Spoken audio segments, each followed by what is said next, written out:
বন্ধুরা, welcome back to my channel. তোমরা সবাই কী করছো?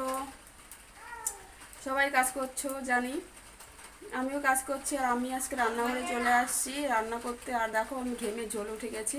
আর স্নান করে আজকে মা চুলে শ্যাম্পু করেছি, স্নান করে আসছি।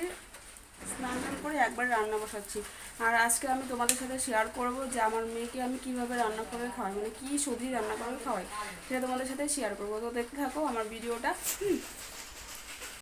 বন্ধুরা, আমি আজকে রান্না করব মাছ দিয়ে আমার মেয়ের জন্য, দিয়ে একটু হালকা মশলা ছাড়া কাঁচা লঙ্কা দিয়ে মেয়ের জন্য হালকা করে একটু সবজি দিয়ে রান্না করবো। আর আমি দেখো কড়াইতে দিয়ে দিয়েছি জিরে ফোড়ন, কারণ মাছের তেলগুলো ছিল ও, তো ওই তেলগুলোর মধ্যে জিরে ফোড়ন দিয়ে দিয়েছি।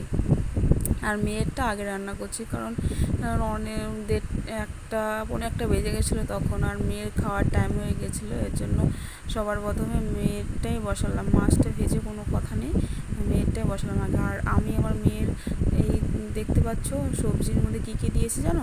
দিয়েছি হচ্ছে পেঁপে, সেটাও আমাদের গাছের, ভেন্ডি, সেটাও আমাদের গাছের, তারপরে মিষ্টি কুমড়ো, আর মিষ্টি কুমড়ো আমাদের গাছের, তারপরে হচ্ছে আলু আর মিষ্টি কুমড়ো, মানে অনেক রকমের সবজি দিয়ে রান্না করছি।